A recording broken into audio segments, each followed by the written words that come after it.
This conference will now be recorded. All right. Well, I want to share just a couple of quick facts about the university, and then I'll talk about the topic that of the student essays and the application essays. But I just wanted to share just a couple of things about the university first. We are a relatively new university in the U.S. We're about 60 years old, founded in 1959. We're a small university, about 4,300 students from many countries throughout the world. We actually have 5 different schools or colleges. One of them is not located on campus, but is actually located up in the San Francisco area, which is a theological seminary that the university owns as well. But down in this main campus, we have College of Arts and Sciences, a Graduate School of Education, we have a Graduate School of Psychology as well as a School of Management. We are fully accredited. Our psychology programs are accredited by the American Psychological Association, and our student teacher programs are accredited by the National Accreditation for Teacher Education as well. So really quickly, I'm going to skip through some of these. I can always send these later if necessary. Just a quick note about our location, because this is so important as students are thinking about where to study. We are not in the city, but we're close to the city of Los Angeles. The city that we're in is a little bit smaller. It's called Thousand Oaks, California, and is a place of about 130,000 people. Very safe. It's actually one of the safest cities ranked by crime statistics, but still very, very close in proximity to Los Angeles, only about 1 hour away, to the Hollywood area, about 45 minutes away, and to the ocean. What that really means for students is that their access to internships, to research, to data analytics companies, to all these opportunities for growth in terms of research and internships, culture and activity is close without parents having to worry about their students living in a big city downtown. We are much more of a quiet suburban atmosphere. Um, Very supportive environment, beautiful facilities. The picture that you see in the top right corner is actually the center of our campus, and is a beautiful and very peaceful campus to study in. We really believe that when we admit a student or bring a student to our university, that we are making a commitment to make sure that they are successful. We don't just leave them to their own. Certainly we don't coddle the students, but we want to make sure that they have all of the support structures they need to be successful, not just while they're students, but also afterwards as well. Our average class size is 17. Our hope is that we'll be back on campus this fall and that our class size will go down, because we'll actually spread. We will likely spread out our classes even more so. Um, Really quickly, some of our programs. We have 41 majors. We actually just approved a new major, so it'll actually be 41 majors. The newest major is actually going to be in sports management, but we also developed some new majors in the last few years in film, hospitality. But our biggest programs are business, biochemistry, exercise science, communications, and psychology. We actually have 2 doctorate programs. One of them is in psychology, so students could study anywhere from bachelor's, master's, or doctorate. And then also education. We have education, master's, and doctorate programs as well. Otherwise, we're a primarily undergraduate institution with a focus on internships, on research, and study abroad. Now, for one of the most important slides, the cost information. As you likely know, private education in the US, the price tag is almost always higher than public universities. However, universities like Cal Lutheran really invest a lot in supporting international students. And so 97% of our international students receive either scholarships or need-based grants from the university, or both. And so we just did, for example, some scholarship interviews with international transfer students, including a couple students from India, one of whom is at an Indian university and wants to transfer credits to the US. Another is a student from India at a community college in New York. And these are students who are interviewed for one of these transfer scholarships up to 30,000 per year. So obviously that brings tuition down significantly and does make it a lot more similar to what they might pay at a community college or a public university. The most important thing on this slide is we are fully optional. SAT or ACT is not required for admission, and has not been for international students for the last 3 years. And we also have added many different opportunities for English testing, although we waive the requirements for English tests for most students who are studying at Indian high schools that have a very strong component. If a student does very well on their state boards, or if obviously if they have A levels or the Canadian system or the US system, then we will not require the English test from our students from India. So with that, I'm going to shift gears. I want to share with you a presentation about working with students to help them with their college admission essays. And if you have questions as we go through this, please let me know. I'm happy to be able to share these things. I think most people in this field will admit that we're not experts. We do have years of experience, and we have worked with many students. I've read many essays over the years. I don't even know if I could count. It's probably in the thousands, maybe tens of thousands of essays. So this really just comes from experience, not necessarily that I have everything figured out. And I also do want to give credit to another person, Kent Barnes, who is a colleague and my former boss. I used to work at Augustana College in Illinois as Dean of Admissions, and he was my vice president.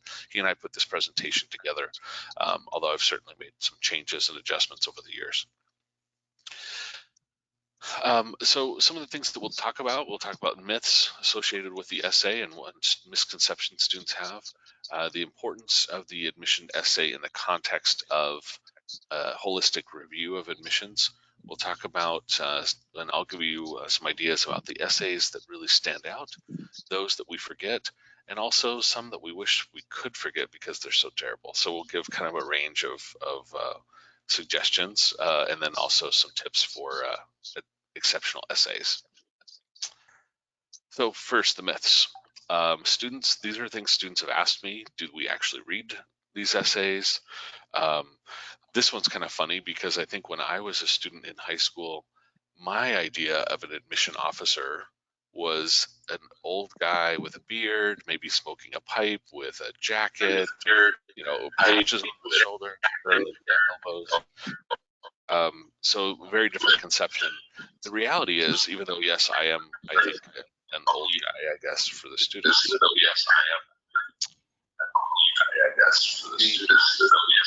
Oh, can you hear me okay? I'm hearing some feedback. Can you hear me okay? Now you're okay. Okay, yeah, there was some weird feedback there for a minute. Yeah. I do remind the students that I'm not the average admission officer that works with international students. The average admission officer is probably female identifying, maybe in their 20s with 5 to 6 years of experience. On average, those typically are the ones who might be reading an application from an international student. And so students really need to realize the audience of who they're writing the essay to and who's reading it. It's usually somebody who is maybe only about maybe 8 to 10 years older than them, and somebody who maybe just doesn't look like me. Another myth is that the essay needs to be funny. We don't expect all students to be funny, and I'll give you some more ideas or tips about that. This is really important. Sometimes students want to play it safe. They think, I don't want to take risks, but I also don't want to do something that's going to make me stand out too much. I'd want to just kind of have a very consistent essay that's like everybody else, and that's really not true. Some other myths that we hear from students. Sometimes students think they can send the same essay to every single school they apply to. Now, with the Common Application, that is true, but we do have some supplemental essays that they can submit. Another misconception is that if they maybe had a really difficult time 1 or 2 years in high school, maybe something happened with an illness or something happened in their family, that they don't need to talk about that we just need to guess or infer from their transcripts that there was something that went wrong. We do want to hear about that. We want to hear if there is something exceptional that happened. We want to know exactly what we can to give us more context. These last two, I hope, never happen with your students, and it's not quite as common, I think, for Cal Lutheran to see this. but there is a lot. Students can pay a very little amount of money, I'm sure, to get an essay online or someone written for them. Or this does happen where a counselor or an agency will just tell the student, don't worry, we'll take care of it. That is not true, and that will jeopardize their future. Certainly, as you would verify or agree with me that students starting out their university studies on the right foot is really important. And starting out with any kind of deception or cheating is just not a great way to start a university career.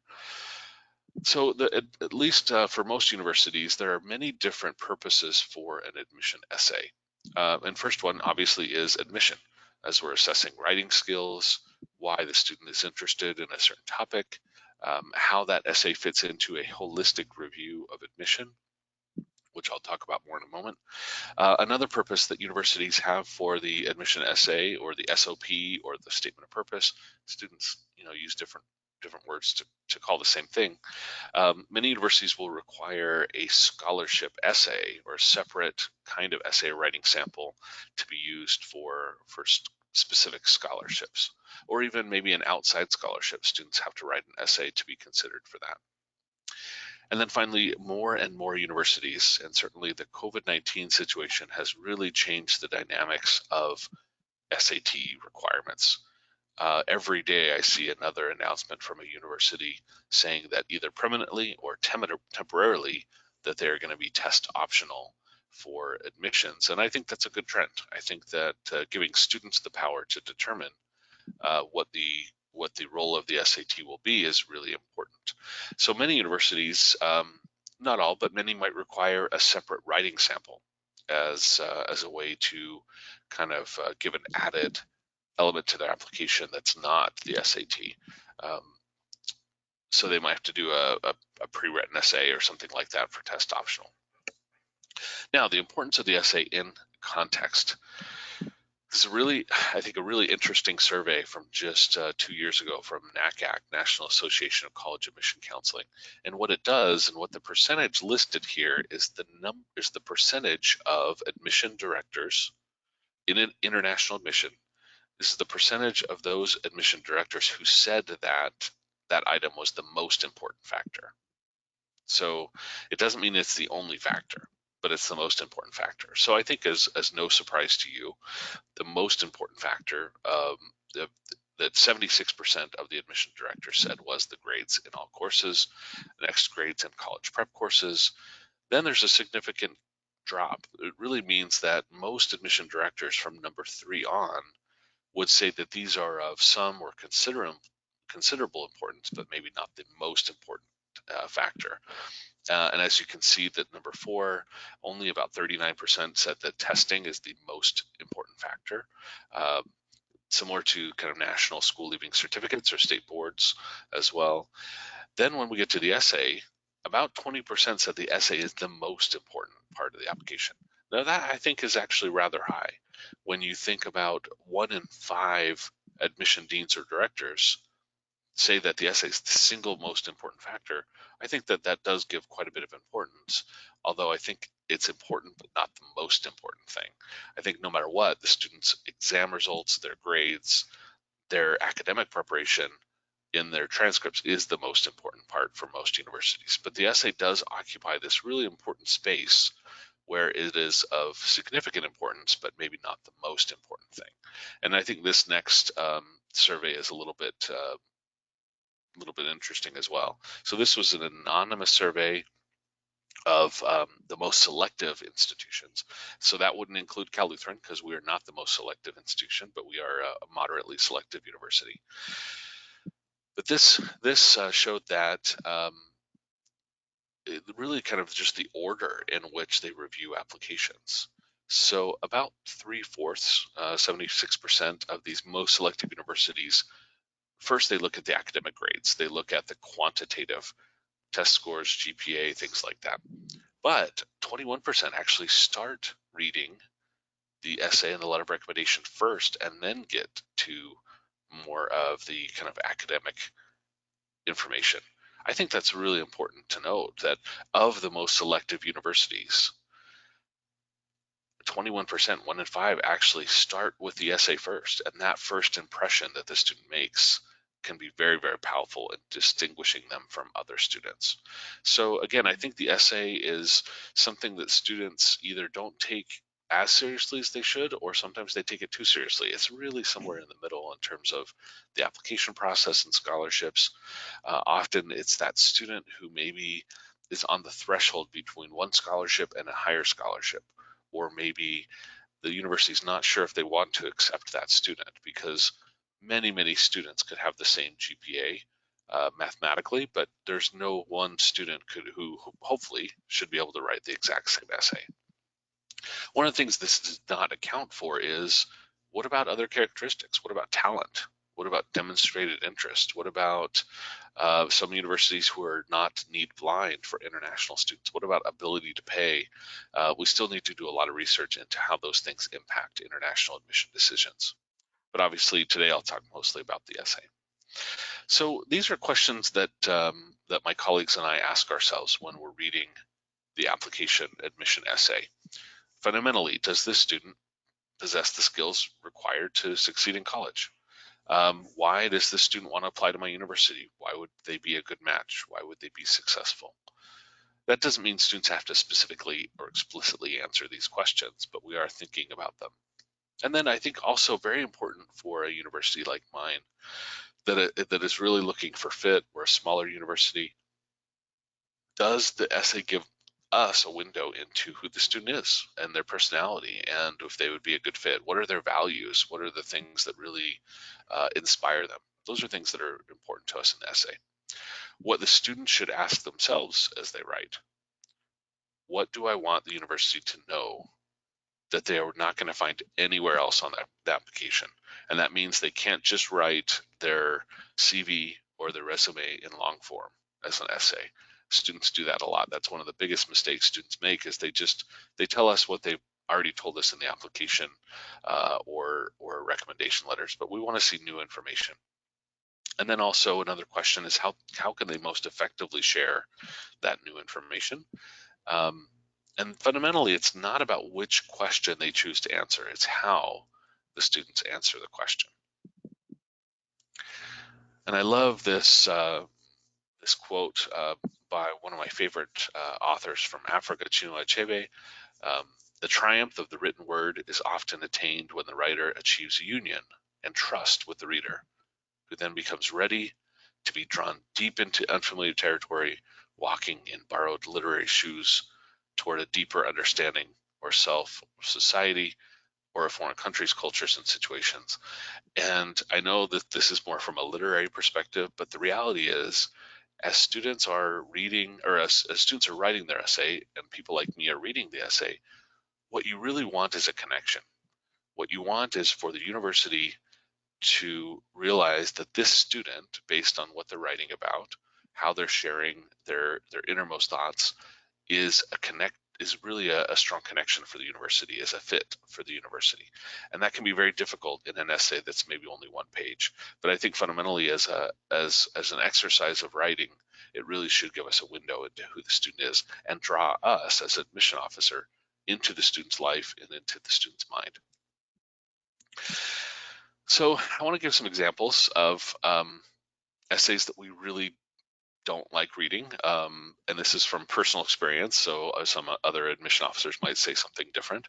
I just, especially towards the end of the application reading season, it's really hard to get through an essay that just kind of takes me on a journey through the student's consciousness without any point, without any thesis, without any direction.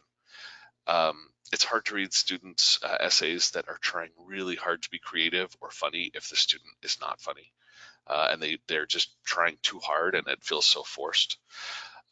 This doesn't happen typically with international students. I've seen it with U.S. students sometimes, essays that they write about a relationship, and that's not something they should be writing about in their college admission essay. As important as that is to them in their life in that moment, that can be important. Essays that blame others for their mistakes, and believe it or not, I have read essays where students have tried to excuse behavior or grades, blaming it on a teacher or other things. That is definitely a no-no in the college admission essay process. And then I really don't like to read essays where I could look at the student's activity list and see the same things that are said in the essay. Again, I've mentioned that before. So those are the essays we don't like at all. These are the essays that are okay, but they're forgettable because we read so many of them every year. Essays about community service that never leave the surface. I also have really grown tired of essays that are written by a student who may have some economic privilege, and they write about serving a population, and it feels that they're maybe they feel very superior. I think, and again, this happens a lot more with students who come from maybe affluent backgrounds, or certainly students from the U.S. as they travel to other parts of the world to serve other people. It isn't so much that serving people is a negative, but if it just promotes kind of colonial ideas about leaving your privilege to go to descend down to help those sad poor people, that is not a good essay. If they are going to write about serving people, I'd much rather hear about what the student is learning from others. What can the student gain by learning from the lives of other people, instead of only improving the lives of others, but more of a dynamic mutual experience. Essays about winning or losing. This happens a lot with athletes. It's not that this is a bad essay, but if a student is going to write about an athletic experience, they need to get past the very stereotypical essay that we see of, well, I was really hoping I'd win this competition, but we lost, and this is what I learned about losing. That's not very compelling. It's certainly not unique. Essays about part-time jobs, they're okay. We don't see quite as many of that, but that is something that we see once in a while. This is hard because when I think about one of the essays I wrote for high school or for college many, many years ago, I did write about a loved one. I wrote about a sibling and struggles with an illness that a sibling had that passed away. So I say this with some hubris, but we see so many essays about a grandparent or an auntie or a parent that they look up to. So these are okay essays. We like them, but they're forgettable because we do read so many of them each year. Here are the kinds of essays that we love and that we remember. And you'll notice none of these are a specific topic. I'm not going to give some kind of secret formula for the best essay, but essays that provide a window into how the student thinks, not necessarily what they're writing about, but how they process information, how they perceive the world, is really, really compelling. I love reading essays that show a great story or that tell a great story. Essays that leave me wanting more, essays that make me want to talk to the student when they arrive on campus about their essay. And that's happened before, and students are often surprised that I remember their essay or even read their essay. Sometimes they're a little shocked that I'll at orientation I'll say, hey, I love your essay. Can we talk about why you wrote about that, or what was it about that experience that was so powerful for you? Those are essays that are advantageous for the student, because if we remember the student, then we're going to fight for that student more in the admission and the scholarship process as well. We do really love essays that take a stand about an event. Sometimes it's okay to take a risk, to talk about maybe something that's happening in terms of environmental. One of the things that, just based on my own bias, and I think we all have biases, I really find that essays about some kind of an awakening. I did an interview recently with a student who wrote an essay, but also in the interview she talked a lot about being a woman in STEM in India, trying to study computer science in high school, and realizing what a kind of boys dominated field computer science and data analytics was. And she talked about how she really kind of gathered strength to be sometimes that one female in the room. And that's something that me as a feminist and as an educator, I love to see. We all have biases, and that always puts me in that student's corner when I read essays about empowerment, about finding ways to engage culturally and across different lines and barriers. And then also essays that that connect. I love essays that connect what the student wants to study with experiences that they've had. So if they want to study, say, data analytics, and the student writes an essay about going into an underserved public high school that doesn't have good computers and is teaching other students how to use databases or teaching them computer skills, that tells me that this student has a more in-depth learning experience or service experience, but it connects their academic interest with something that they're doing outside of academics to make the world better. So I love to see those types of connections that students have. So a few things not to do. We really encourage students to be very careful of negativity. Even if a student is writing about a tough subject like poverty or discrimination or violence or other things that happen, there is certainly a psychology of admission essays that the admission officer certainly wants to be educated about how the student views the world. But if a student is going to write about a social problem or something that is kind of overall negative, leaving it on a hopeful tone. Maybe talking about poverty, but then the end of the essay is focused on what will the student do to fight poverty in their own context. So something that's leading into a kind of a hopeful outcome is really important, because I think for all of us as we read so many essays, wanting to be inspired and have it on a hopeful thing again is kind of playing to the bias of the admission officer as well. This does happen a little bit, that students will use expressions or, certainly that a college essay is not a text or a social media post, it's an essay.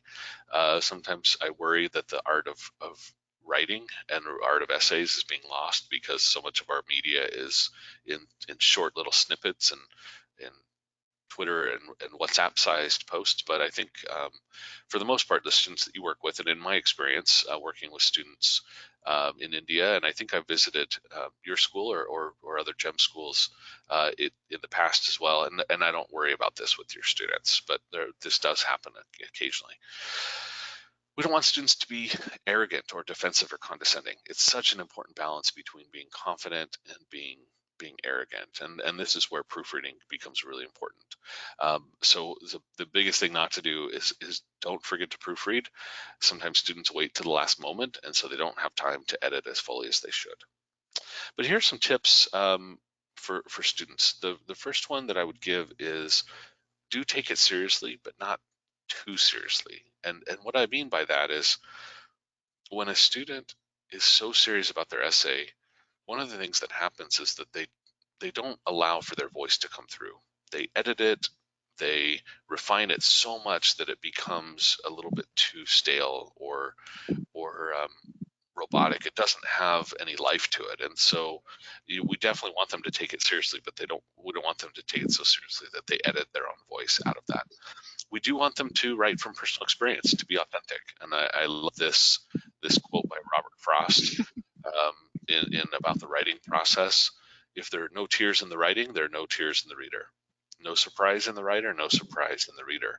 So if a student doesn't feel inspired or passionate about what they're writing about, I won't feel passionate about going to really fight for that student in the admission or scholarship process. Providing evidence if they're making claims. If they are going to try and advocate for a certain policy position or something else to make some claims, and certainly they do want to discuss future plans, future dreams as well. A few other tips: be bright, or be brief, be bright, be gone. My first boss in admissions 17 years ago said this to me when I would come to his office. I'm a very contextual person, so I'd always want to give him the history of whatever I was talking about, and he would see be brief, be bright, be gone. And I think for essays, if a student can say what they need to say in 3 paragraphs, don't take 4. If they can say what they want to say in a page, don't take 2 pages. So we want to make sure that they're being very focused. And this is another quote from another author. One day I will find the right words and they will be simple. And sometimes the best way to get a point across is to really refine it down to its essence. It's okay to acknowledge weakness. And this is something that goes back to something I said at the beginning, which is if a student really stumbled their first year or their second year of high school, but then got back up again. Be open about that. I often find that when students are struggling in a certain subject, being open and honest about how they have learned to be resilient, how they've learned to pick themselves up again, and even having the teacher from that subject where they struggled write their recommendation letter. Those things can be very powerful in telling us that. As universities move away more and more from the SAT and ACT as a requirement, what we're looking for is resilience. We're looking for students who are not perfect, because as you know, as educators, none of our students are perfect. We want to see that they are the kind of student that won't quit after they have a stumble, after they make a mistake. We want to see students that are willing to have the humility and the courage to improve. And so this is something that in the essay, if they have a setback, maybe they got really sick one year, but then they turned it around and got their grades better. And this one, another author quote, show, don't tell. This is from Anton Chekhov. Don't tell me the moon is shining, show me the glint of light on a broken glass. So, we don't expect all students to be able to really write as well as maybe a famous world author, but we do want students to try and be to draw the reader in through their language. And the last few examples or insights: proofread. This is really important. The editing process is so important. We also encourage students to ask someone else that they trust to give very honest feedback, and maybe even blunt feedback. This might be one of you, this might be a counselor, it might be a teacher, it could be a parent. I think when it comes to parents or family members, I think being really careful to get unbiased advice, that can be difficult. I know in my own case, if I were to ask my mom to read an essay that I wrote, it would be the most amazing thing she's ever written or that she's ever read, and I would impress her so much with my writing abilities. But if I were to have my dad read it, then he would take a pen, he would take probably a red pen, and he would mark it up, and he would say, no, this transition doesn't work, or this phrase is confusing. You have too much, not enough punctuation in this line. You have too much. He would really not rip it apart mercilessly, but he'd be much more blunt. So I think asking somebody, and it's a very vulnerable place for the student to be. I actually experienced this myself, and so I have a little bit more empathy for students. I just got into a doctoral program, and so I'll be starting a PhD program next week, actually.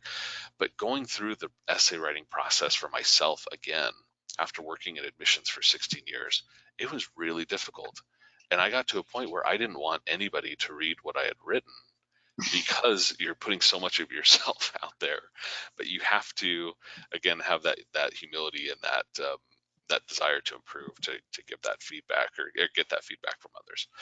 And then once you get feedback from other people, maybe you don't want to listen. Maybe you're still so passionate about what you want to write about that you still want to submit that and then proofread that essay again. So these, we don't have to go through and read all these, and I'll be providing this slide deck as well after we're done, so that you can have this if you'd like. And then I do have other presentations that I can either do in the future or send if you need them. There's actually one about recommendation letter writing for teachers and counselors to use for resources. But these are the common application essays for this next year. So there's lots of choices that students have, and we are a Common App school, and hundreds of other universities in the US are. So these are just some of the examples of Common App essay prompts. I really like some of these. The number 4 I really like, number 3 as well. We like to see students, again, it really gives them a chance to kind of showcase how they think and how they process the world, not just what they think about a certain topic or answer. And then of course number 7 is it means that they can write anything they want to. So as I said at the beginning, it's not so much what they write about, it's really how they write, and how that provides an insight into the way they view the world. So at Cal Lutheran, how we view the essay, it is required with every application. We're a Common App school.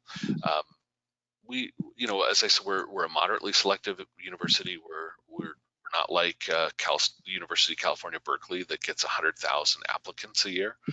We usually get somewhere between 7 to 10,000 applicants per year, but each counselor will end up reading between 600 to 800 applications and essays each year, which is quite a lot. Although highly selective or large public universities, they'll have to read more essays. So I think knowing exactly what that context is helpful for students, and how important it is for them to be memorable. And then I do have some information about graduate personal statements, although I won't focus on that. Obviously, a very different process for students applying to graduate school, because I do work with master's programs as well at Cal Lutheran. So students often ask, where do I start? And my advice to them is read, and this is true for preparation for the SAT, or even if they want to go to grad school and preparation for the GRE. Honestly, I think the most important thing is to be well read. And so I love some of these different authors and their perspective on the writing process. Lisa C., who's an Asian American author, she said, read 1,000 books and your words will flow like the river. A couple other authors start writing no matter what. So that's the other advice I give, is to just start writing. That you can't edit something that you haven't actually written. And so it's really important in the creative process, in the college admission essay process, just to start writing and write maybe a couple different versions of something, and maybe write the first paragraph for 2 or 3 different essay topics, and then from there figure out which one they're most passionate about, and then start writing from there. So there's a few different kind of quotes that more about the writing process. And then finally, we write to taste life twice, in the moment and in retrospect. And the most memorable, most impactful essays that I've read from students are, again, there's something that draw me in, both intellectually and emotionally, into the student's life. They give me a window into who the student is, experiences that they've had. And I think a good admission officer can really tell the difference between an essay that's just written from the student's brain, or an essay that's both a head and a heart check, something that students are passionate about. And I think you can see that as well as educators. If a student really cares about a subject, the passion that they have in their eyes, the focus, the desire to learn more really comes out more. And so if the student is bored writing the essay, then I will likely be bored reading that essay. And so I think students really, I know this is probably less mechanical than maybe other universities might talk about in the college admission process or the essay process, but I think that it really does have to be something that appeals intellectually and also emotionally or psychologically to the admission counselor. So with that, I'll take a break and maybe take a sip of my juice to see if you have questions. Maybe if there are things that you were hoping I would talk about that I haven't talked about yet, I'd be happy to hear what your thoughts are.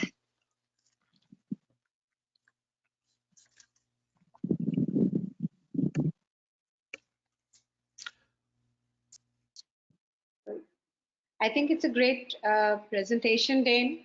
One thing to begin with, I wasn't really expecting something on writing of student essays, which is a very, very useful thing to talk about.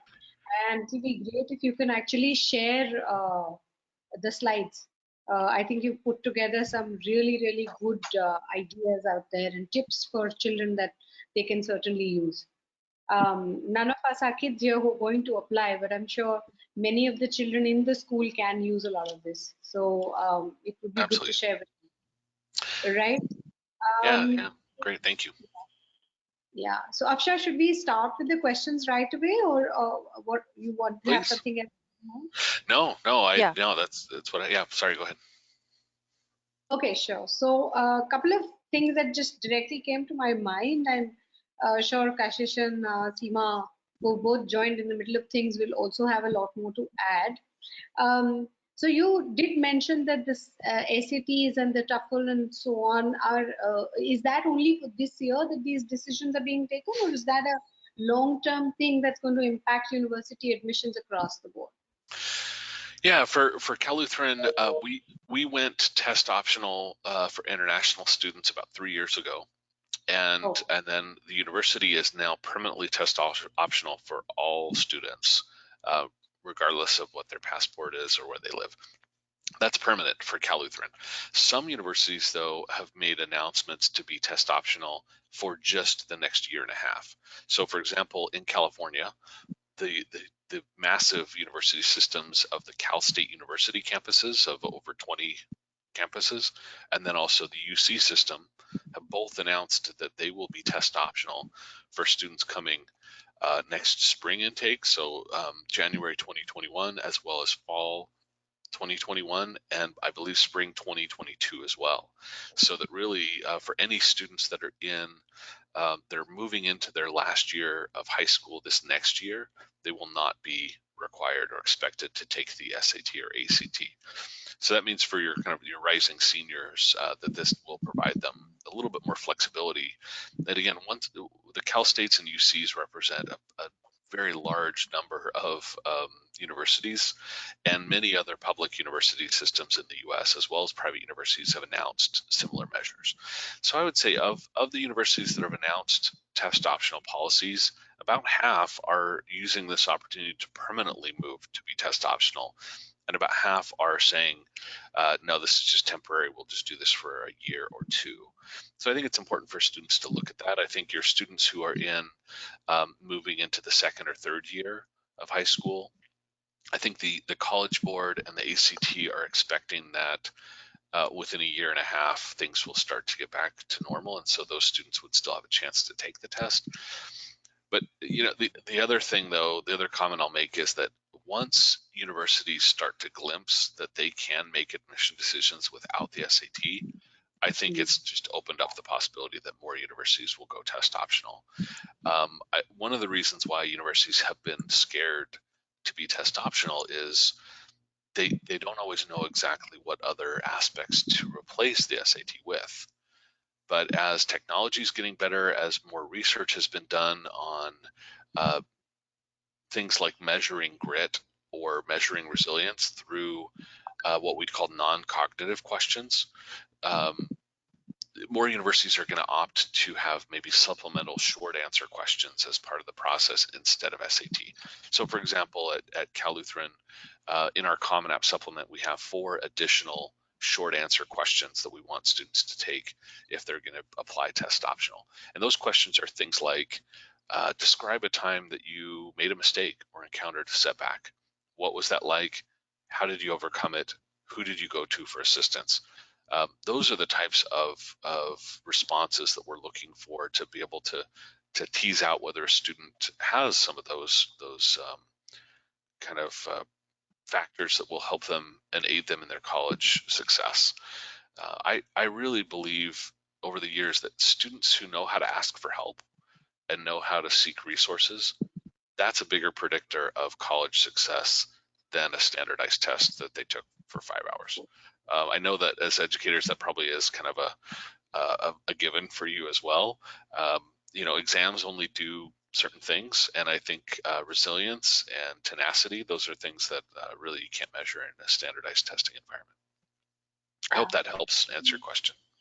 Yeah, definitely. I think one of the focus that will come into education across the board, whether it's higher education or school education, is that the focus will have to shift from cognitive to more emotional intelligence, right? Yep. We've been overly focused, I suppose, on cognitive and that kind of testing, etc. And Yep. I think that has to shift. High Absolutely. time it did. Yep. As you mentioned. Yep. That needs to be done. And things can change in school education only when they actually change in higher education. Essentially, school education is preparatory. The parent is only looking at where then is my child going to go to college. So, Right. and what is the college looking for? In Right. India, the situation is very different when we, even now, when we talk about colleges, the Delhi University cutoffs are popular. So it's a crazy mess, let's call it out here. So which is the biggest reason why children in India have started looking at opportunities in universities outside of India. There's no dearth here, but then The reasons are essentially, yeah, the crazy competition, the testing, and also more than that, lots of economics, which is the biggest deterrent. I mean, to get into the best of universities for Indian children, the currency is as such, not so great as far as the comparatives go. So our children and essentially parents, the biggest question for them remains scholarships. How does that work? How much of, despite scholarship, how much does the parent really end up paying, and paying for what all? Because the minute you're paying in dollars, every single dollar counts Yep. as an Indian. So how does that work out? I mean, how do children really get into scholarships, and what percentage of them really get the support systems in terms of economics? Yeah, it's a really good question, and I think in so many ways it really depends. I think that one of the advantages that the public universities in the U.S. have, places like UCs and Cal States, is that their tuition on paper typically is usually lower than what a private university would be. But there's so many regulations about giving scholarships to international students that public universities have to fight through, and so they may not be able to do that as much. There may be some scholarships. Typically, at private university or at public universities, they assess scholarships after admission. So the student applies, gets admission, and then maybe in a separate process or a separate application, they have to submit for a scholarship. And that's maybe true for some private universities. But at most private universities, the scholarship assessment is actually one and the same with the admission process. So that, and this is true of private universities throughout California that California Lutheran University may overlap with, that the scholarship offer is actually assessed while the admission application is being reviewed as well. So that in the in the admission letter, we would actually tell the student which scholarship they qualify for right away. Here I'm going to exit out of this and then go back to this slide. Hopefully, there you go. So, for us, when the student is first admitted to the university, in the admission letter, they will see whether they get a scholarship between 8,000 up to 25,000 per year in academic merit. And that's true for freshmen or for transfer students as well. And it is based overall on GPA. If they do have test scores, it's part of that. If they don't have test scores, it's okay. And then on top of that, we do have other scholarships that they could apply for or be recommended for that might include talent in music or theater. It also might include what we call a Global Scholars Program, which is really more about students that demonstrate global citizenship and leadership as young people. Other universities may have similar programs.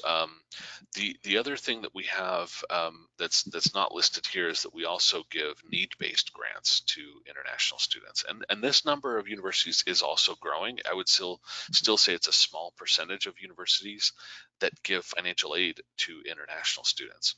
Of course, it's not money from the U.S. government, but it's money from California Lutheran University, from donors, from alumni, and we give grants to international students anywhere from 1,000 up to about 15,000 per year on top of their scholarship. So I just met with a financial aid counselor yesterday, and we were reviewing scholarship and need-based aid applications.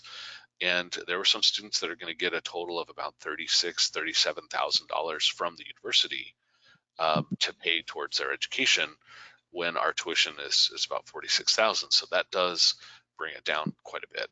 I think what parents need to look for and students need to look for is how transparent the university is on their website about scholarships that are available to international students.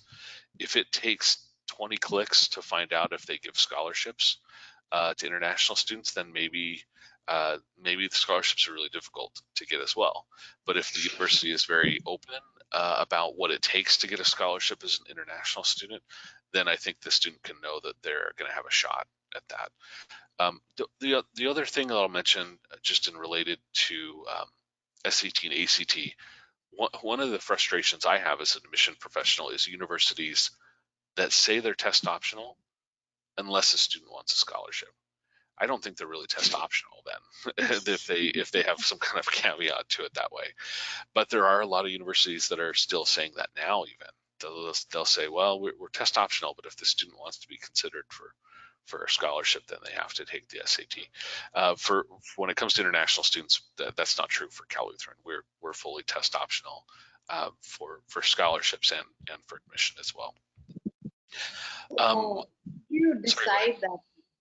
Sorry, how do you really decide that? So it's test optional even for scholarship. So what is the basis for the decision to give a scholarship? What happens is that without that other data point of the SAT, the student's grades become even more important. The essay becomes more important. So all of the other factors that are part of that application process kind of bump up in weight. We haven't talked about this as much, but the recommendation letter from the counselor or from the teacher becomes more important. So once you take out that factor, what we're looking for is maybe not very quantitative data points to make a decision, but really looking at some of those qualitative factors that tell us if the student will be a good fit.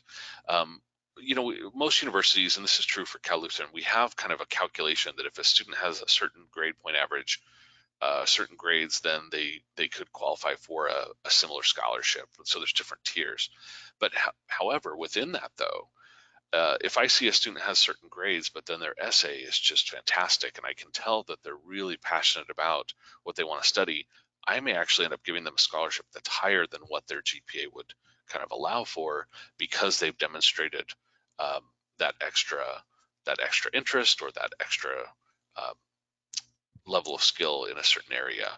So it does become very subjective, and I think that's one of the challenges of more schools being test optional, is that I think the downside of it is that it will be a little bit harder, I think, sometimes for students to predict admission. I mean, there is definitely a comfort of saying, well, if I score a 1550, then I know that I am admissible to this place or that place. And so that is where I think that being test optional could have some consequences that are a little bit more challenging for you as advisors. If you don't have a couple data points to connect to, then it means that the admission process does become a little bit more, it kind of leans a little bit more into the discussion about fit versus a kind of a calculated process.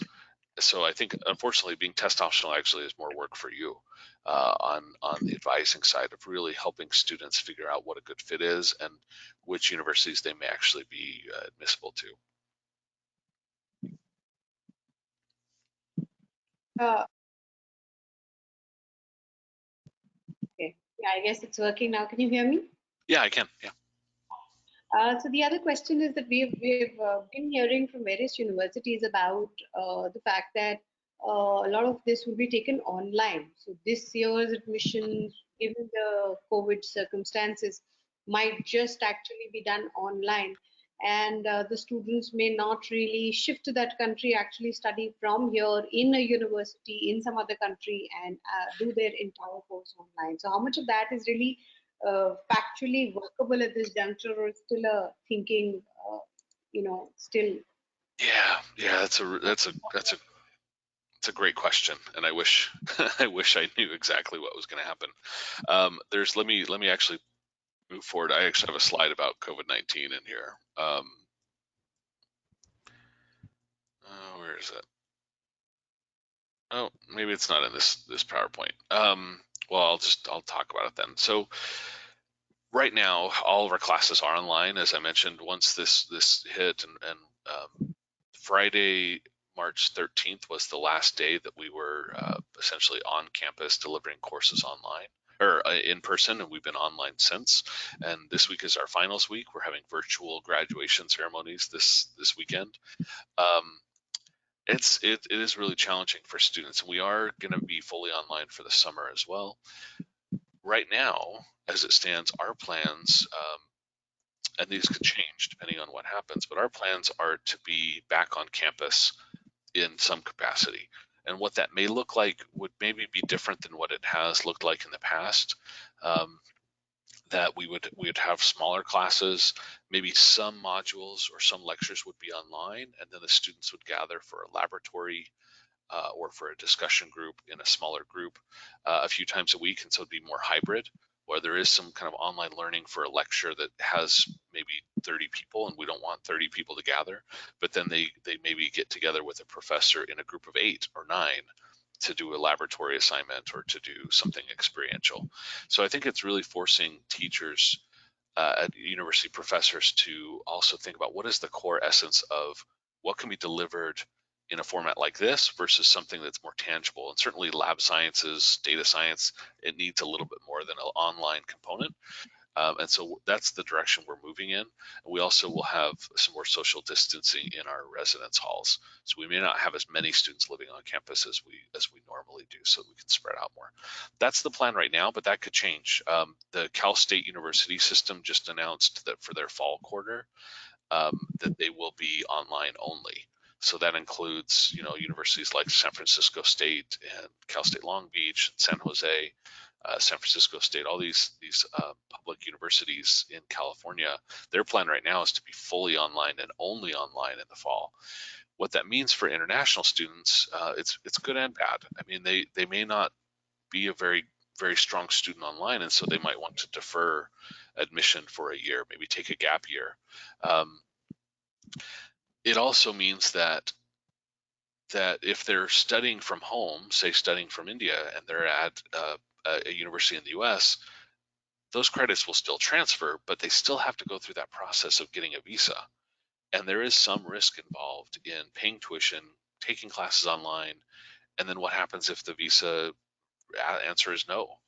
I think in India, we're not seeing a lot of visa denials for undergraduate education, but we do see a lot of visa denials for master's programs, and so especially programs like MBA for like the non-STEM fields. There are a lot of visa denials, so students are really concerned with that risk, that financial risk. Can I really afford to take a year or a semester of online courses only to be told, no, we're not giving visas out, or the travel restrictions are still in place? So I think it puts students in a really difficult position to know exactly what to do. I think,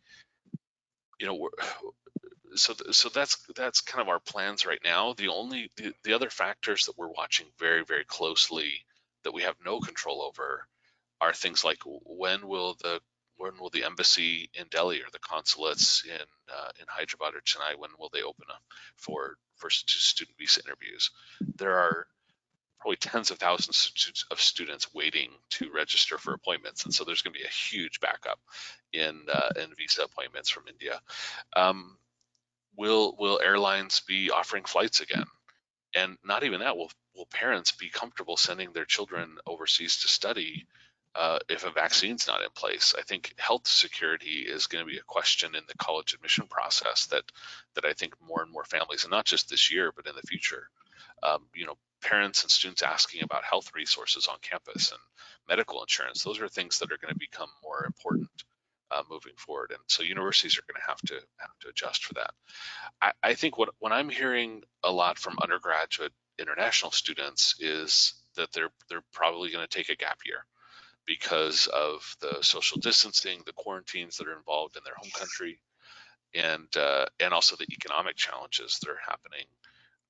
And so, and I don't know if that's the case with your students. Maybe their parents are being furloughed or laid off, that they may not have that. And then, of course, the currency fluctuations are hitting students very hard right now. The U.S. economy is not great, but the dollar still is strong, and that's hurting our students.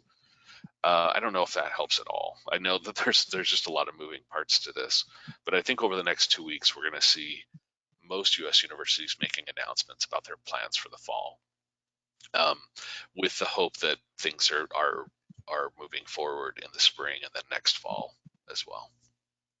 Does that help at all? Yeah, to an extent. I mean, I know that we cannot have definitive answers in that, but lots of this discussed. What kind of, so we haven't discussed about the kind of courses that you offer. Like, for example, you talked about STEM. Is architecture also one of the courses that your university offers? It is not. Let me open up our major page. So we have, as I said, now we'll have 41 programs. The STEM programs that we have programs in computer science, computer information systems, including a 4+1 program where they can do 4 years bachelor's, 1 year master's in IT, in cybersecurity or data analytics. We also have STEM programs in exercise science, in biochemistry, molecular biology, and chemistry, physics. We do have a pre-engineering and pre-medicine advising program, but that means that students would do a bachelor's in physics with a focus in engineering, and then would go into an engineering master's or PhD program. We don't have a bachelor's in engineering. And so for students that might be interested in kind of some of those more niche and more very specific programs, we wouldn't have that. And again, we don't have architecture. We also do have liberal arts and sciences. We're adding one of the other majors that we're going to be adding. Actually, no, it's on here. Ethnic and race studies. We have quite a few courses and programs in gender and race studies as well. One of the things we haven't talked about is the middle name of the university, California Lutheran University. We are affiliated with a Protestant denomination, a Christian denomination in the U.S. However, we are not what you would really call a Christian university. We do not require students to attend religious services. We don't require faculty or staff to be religious or to identify what their religious tradition is. I think it's really telling while we're here to look at who the professors are in the religion department at Cal Lutheran. And even with who the religion professors are, you can see a wide range of faith perspectives. Dr. Rose Aslan is one of my favorite professors. She would self-identify as a feminist Muslim. She's somebody who writes a lot about women in religion and empowering women. She actually was an advisor for a group of women in Los Angeles to start a mosque for women only, and trying to find ways to make the religious observance for Muslim women something that has a little more gender parity from her perspective. We also have professors like Dr. Thesaya, who would identify as a Buddhist. We have professors on campus who are Hindu, who are Sikh, who are Christian, who are Jewish. What's not one of our rabbi on campus is not one of these pictured, but we have just such a wide range of faith perspectives. And also we have student clubs for students who are not religious. We have a club called the Secular Student Alliance that's for students that are more focused on kind of using scientific inquiry and philosophy. The point is that all students are welcome. We also have a really strong pride club. We're a university, and this is probably less common for universities that are religious. We have a very strong support for LGBTQ students, and have supported students even in transitioning as well. And so we are very different than what students would assume. I think for some parents, we're not as conservative as they would like. And then also for others, they don't want to go to a religious university at all. So it really is more for students that want to engage in dialogue about what it means to be a person of faith and conscience in a modern world. And how do we, if a student's going to study business, how do you interact with people from a different religious tradition in the context of business, in terms of different rules about finance or borrowing or other things? If a student wants to study the sciences or medicine, what does a person's religious belief have an impact on what kind of medical care they may seek? All those things have an impact, and so we want to see students find those connections. So even in the STEM programs, students will still have the background in social science and humanities courses for that well-rounded perspective. Okay. I think the liberal arts program is really catching on, right? I mean, that is something that's become really, really popular. You can just give a little more detail on that, and how does that undergrad? Yes. Yep. Sorry. Did you have more? No. So like at the undergrad level and postgrad, like what are the options within that? What streams would you want the students to come from for going ahead with liberal arts? Yep. So, well, I'll kind of start from the end. The postgraduate, we don't have as many programs in the liberal arts. Postgraduate, we really focus more on management programs. We do have a graduate school of education that, as I mentioned, has everything from a teaching credential all the way to a doctorate in higher education leadership. And then also in psychology, we have both master's and doctorate programs. Most of the other programs are focused on business and also on data science as well, which I am hearing.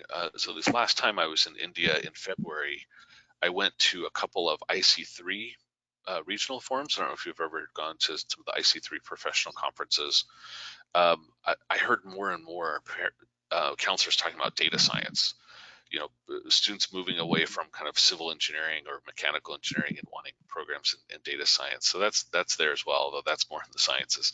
In the humanities, the first thing is that every student who graduates from Cal Lutheran has to have taken a history course, a literature course, a course on some kind of gender or ethnic or diversity studies course.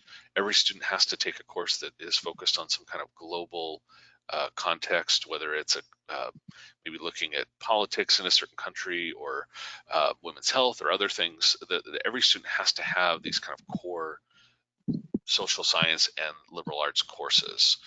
Every student has to take a philosophy course. Now, which philosophy class they take is up to them. So we want to make sure every single student that graduates has at least 5 to 6 courses in the liberal arts. For science students, they don't always want to take a literature course, but we have so many different options that they will be able to find something that they find some interest in. Same thing with history and philosophy.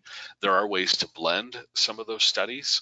So for students that say want to study business, we have a business ethics class that's cross-listed between the religion department and the business department. And so students could take a class and what does it look like to start a business that's environmentally stable, that is supporting people, lifting people out of poverty, things like that. So kind of more of an ethos behind some of those subjects as well. And then we also have interdisciplinary studies, which means students can kind of form their own major, working with a professor to do that. About 1/3 of our students double major.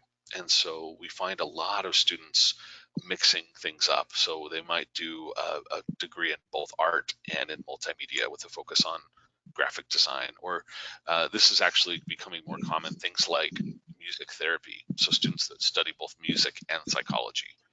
And blending something that's more social science with something more in the arts. So we do see quite a bit of that happening. And because we're a small university, we have such personalized advising, students are able to graduate on time, even if they do go for a double major. Sorry, I didn't realize that there are quite a few more down there. No, the idea of interdisciplinary studies is actually quite attractive, and I think that would be a great thing for children to have. And especially you said the double major does happen in the same amount of time. That's a good thing. Yeah, and sometimes, oh, sorry, go ahead. I think the way the job scenario is and the way the change, the changing world around us, and especially now, it's fairly uncertain, even more than ever before. So I think the mixing or this interdisciplinary approach is going to be a very good thing.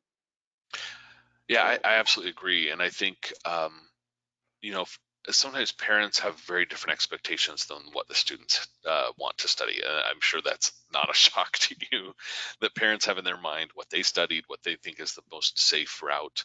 And I think in those cases, especially a double major can be great because it can satisfy what the parents are expecting and also what the student has some passion in as well. This does, one of the questions we get is, well, do I have to pay more tuition if I double major? And I think for universities, because the answer is clearly no, that the cost of the tuition is the same no matter what majors the students choose, but parents and students don't know that. And so we need to be more clear that it doesn't necessarily take more time to graduate, it doesn't cost more to do a double major. The student will have to work harder, and there may be some summers where the student needs to take classes either on campus or online, or maybe at a junior college to kind of continue to move forward, but there's still definitely an option for students to do that.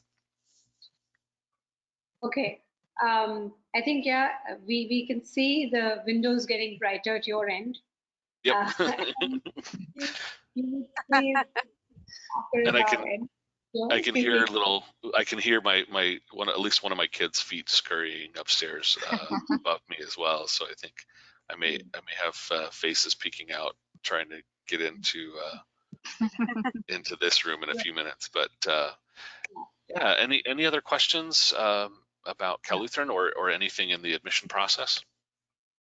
Kashish and Seema, any questions, anything that you would like to ask quickly? Kashish, you're not audible. Can you just maybe mute and unmute maybe once again? Still not. Kashish, if you want, you can even type. You can chat and you can write your question.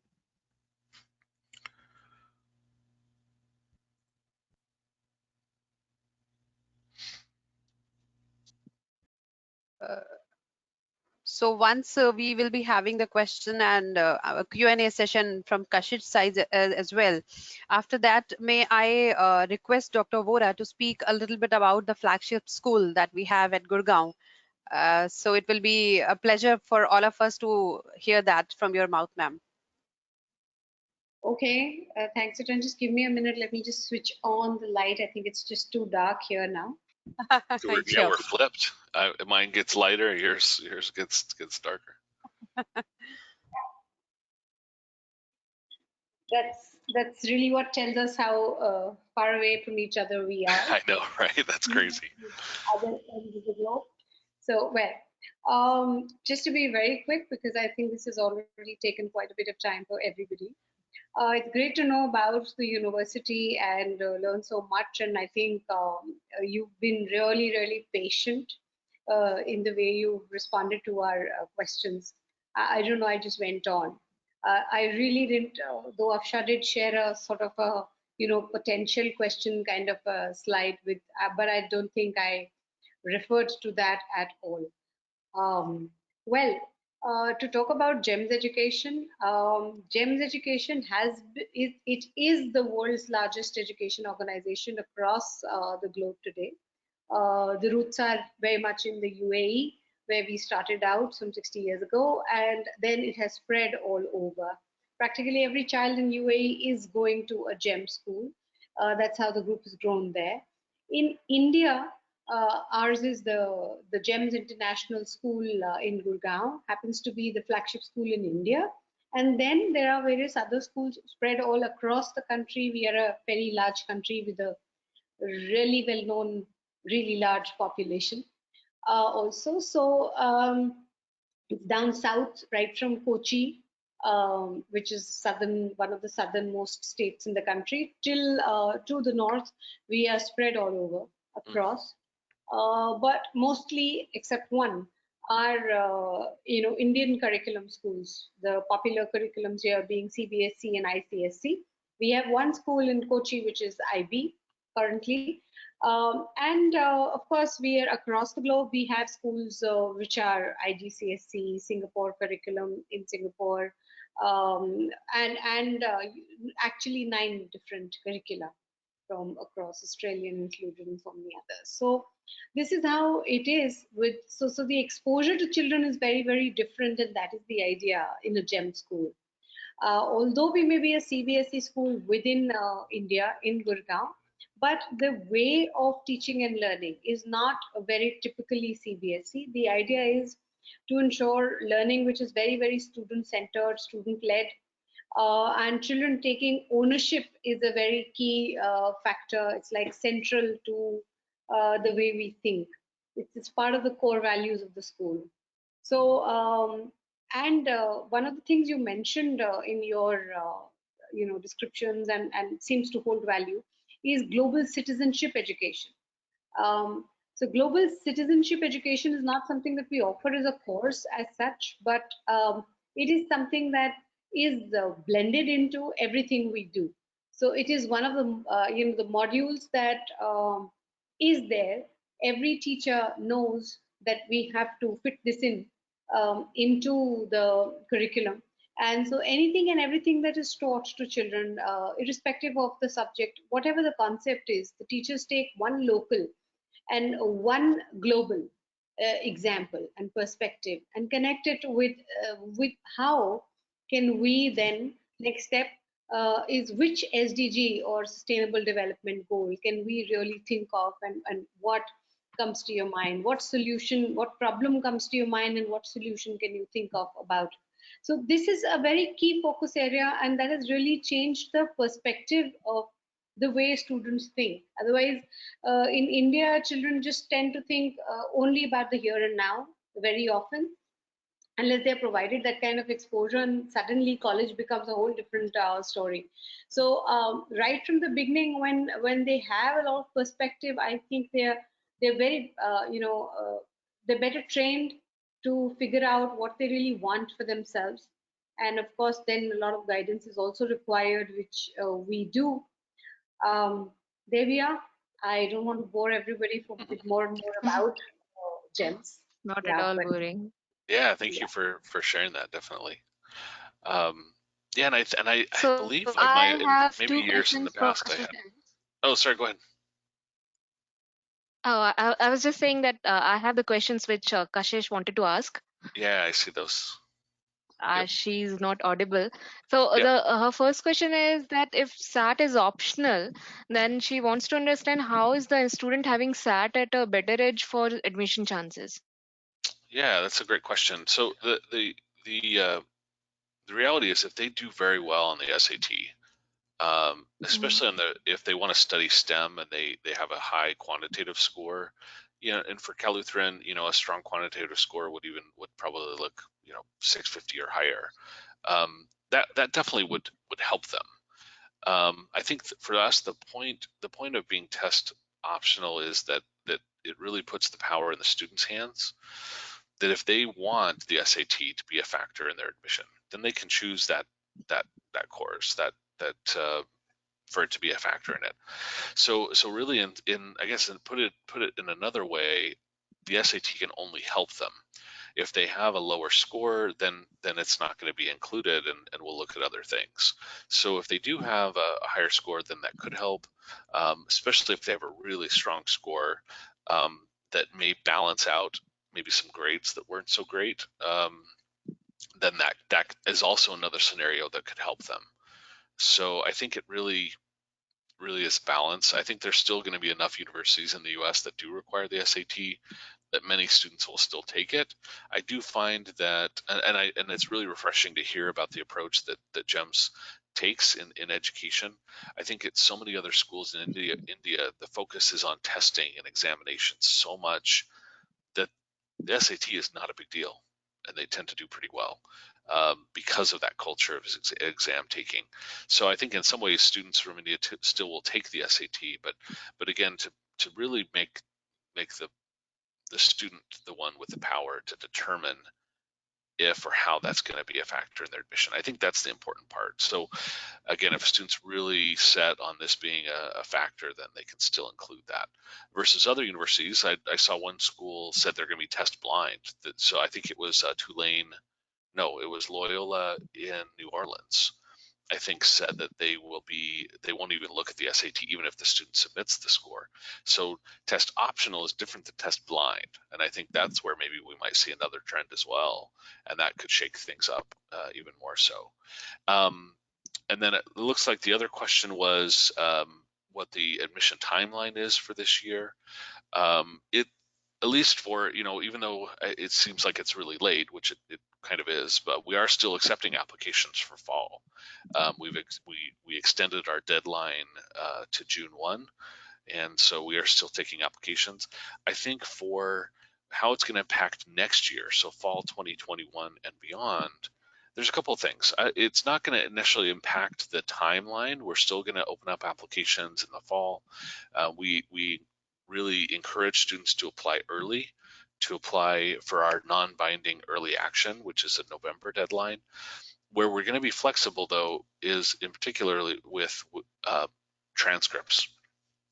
So right now, for example, many schools aren't open. They're not able to get to the printers that actually print out the official transcripts. And so we are accepting an unofficial transcript or a mark sheet if it comes from the school counselor or from one of the administrators at the school. The student can't just send it to us, but if it's an emailed transcript from the administrator, then we can accept that. So we are being flexible with some of those materials, some of those documents.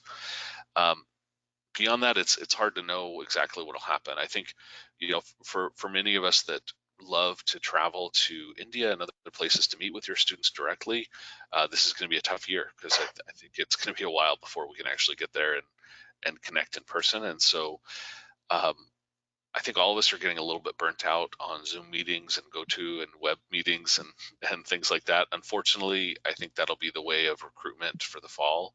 You're probably going to see a lot of companies approach you for online college fairs and virtual events and things like that. And I think for many of us, the challenge is going to be deciding which ones are of value and which ones will just take up our time. I hope that our time this evening has been valuable, that I haven't just taken up your time. I think reaching out and using universities as your sounding board, even if your students aren't interested in places like Cal Lutheran, I'm always happy to connect with you. I'm also part of a group called Study California, which is a consortium of private and public universities throughout the state of California. So if your students are looking at a university in California that you don't have the contact information for that university representative, feel free to reach out to me. And if that university is a part of College Study California or others, then I can also make that introduction. And so please feel free in the future to use me and use Cal Lutheran as a resource for you as well. Thank you. That's great. wonderful. All right. Any other questions?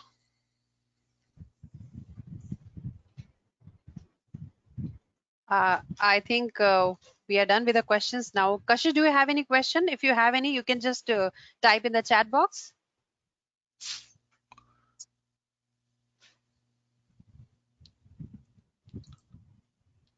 I guess she's writing something.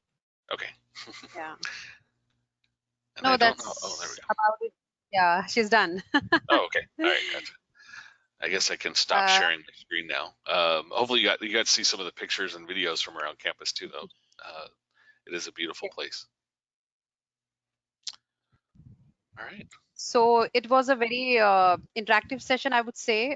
Thank you so much, Dane, for a very knowledgeable and valuable presentation that you had made just for GEMS education. And the slides that you have made, like dividing the whole essay in different factors, what factor matters, how much, 20%, 40%, and what kind of essays are the most liked by the professors there, by the admission department, what are not, what should be right, what should not be written in the essay part. That was the best thing. I believe everybody would agree to this. And thank you so much for your time, Dane. We took a lot of time from your end as well. That's all right. It's time well spent. I really appreciate you spending this time with me. Thank you so much, Dr. Vohra, Seema, Kashish. And Kashish, I'm really feeling sorry about you because we are not able to hear you, but definitely you made your questions possible by just typing in the chat box. Yep. Thank you. So thank you all. Thank you for being here today. Take a good care of yourself. Much. Yep. Thank you. Appreciate it. Thank you. Thank you so much, Dane. Yep. Just a request, Aksha, if you could share the slides, that will be really useful. Is it possible, Dane? Yeah. I'll send both the PPT and a PDF version of the slides to you as soon as we get off the call. Thank you. Thank you so much. I really appreciate that. That'll be good. Yep. Thank you. Right. Fantastic. Thanks, Dane. Right. Thanks, Sebastian. Thanks. Yep. Thank you. Bye. Have a good night. Thank you very much. Thank you. Yep. Stay safe. Day. Thanks. Yeah, you have a good day. Bye-bye. Yep. Bye. Bye-bye. Bye. All right. Thanks. I'll send you an email right away with those slides. Sure. I will be waiting for that. Thank you so much. This was great. Yep. Thanks. Bye. Bye-bye.